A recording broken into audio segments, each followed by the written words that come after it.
미국 깜짝 고용 강세로 금융시장 충격, 뉴욕 증시 1%대 하락, 금리 상승. 작년 말 미국의 고용 지표가 예상 밖으로 강한 모습을 나타내면서 10일 미 국채 수익률이 급등하고 미국 뉴욕 증시 3대 지수가 일제 1% 약세로 마감했습니다.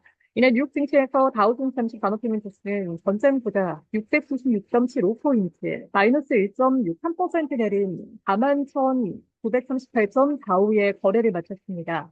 스탠더드 앤드 푸어스 S&P 500 지수는 전장보다 91.21포인트, 마이너스 1.54% 내린 5,827.04에 기술주 중심의 나스닥 지수는 전장보다 317.25포인트, 마이너스 1.63% 하락한 19,161.63에 각각 마감했습니다.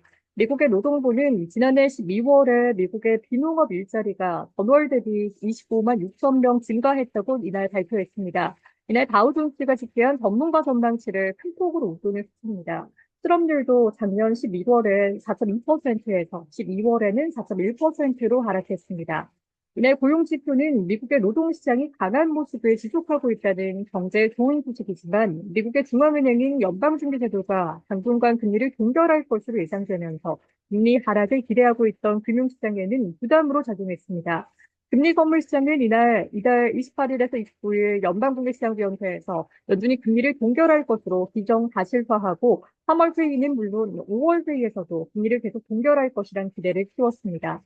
금리 인하 기대감이 흡수하면서 증시 강세를 주도해온 대형 기술주들을 모두 일제 약세를 보였습니다. 엔비디아가 3% 하락했고 AMD가 마이너스 4.8%, 브로드컴이 마이너스 2.2%등 다른 반도체 기업들도 낙폭이 컸습니다. 소형주로 구성된 러셀 2000 지수는 이날 2.2% 하락하며 상대적으로 하락폭이 컸습니다.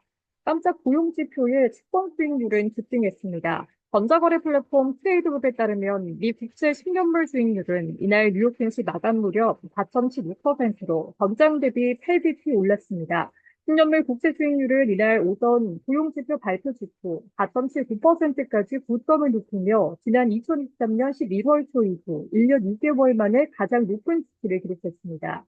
미국의 주택담보대출 금리의 기준이 되는 30년 만기 미국의 국채 수익률은 이날 뉴욕 증시 마감 무렵 4.95%로 전장보다 3bp 상승했습니다.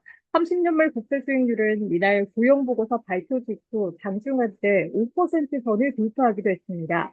미국 내 대표적인 증시 강세론자로 꼽히는 제러미 시걸 펜실베니아대 와튼스쿨 명예교수는 CNBC와의 인터뷰에서 시장은 2025년 중 추가 인하가 없을 수 있으며 10년물 금리가 5%를 쉽게 돌파할 수 있음을 나타내고 있다고 말했습니다. 시걸 교수는 채권 시장 상황과 관련해 연준의 모든 금리 인하 효과가 사실상 상쇄된 것으로 보인다며 과거 시장 역사를 살펴보면 이런 현상은 장기 금리가 더 높아지게 하는 공식이라고 경고했습니다. 한편 이날 국제유가는 미국의 러시아 에너지 기업 제재로 3%대 급등했습니다. 이날 IC 선물거래소에서 3월 인도분 브렌트유 선물 종가는 배럴당 78.7달러로 전장보다 3.7% 상승했습니다. 브렌트유는 선물은 이날 장중 지난해 10월 이후 처음으로 배럴당 80달러 선을 돌파하기도 했습니다. 이날 뉴욕 상업거래소에서 2월 인도분 서부 텍사스타 원유 선물 종가는 76.57달러로 전장보다 2.65달러, 3.6% 상승했습니다. 미 정부는 이날 러시아 석유회사 및 러시아산 석유를 수용하는 유조 전등에 대한 제재 조치를 발표했습니다.